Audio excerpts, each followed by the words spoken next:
السلام عليكم. اليوم عندنا عصارة أوكنج الأمريكية، علاج أمريكي مضمون لعلاج الهالات السوداء، تقعر تحت العين، انتفاخ الأجفان، تهدل الأجفان، يعني اللي عندهم تهدل بالأجفان.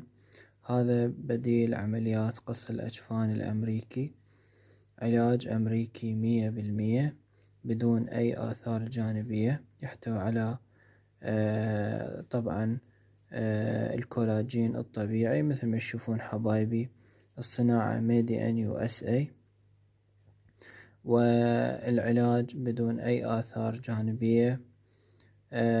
مفيد للصغار والكبار، مفيد للي عنده تهطل، عنده تهدل بالأجفان، اللي عنده انتفاخ، اللي عندهم هالات سوداء، اللي عندهم تجاعيد وخطوط حول العين.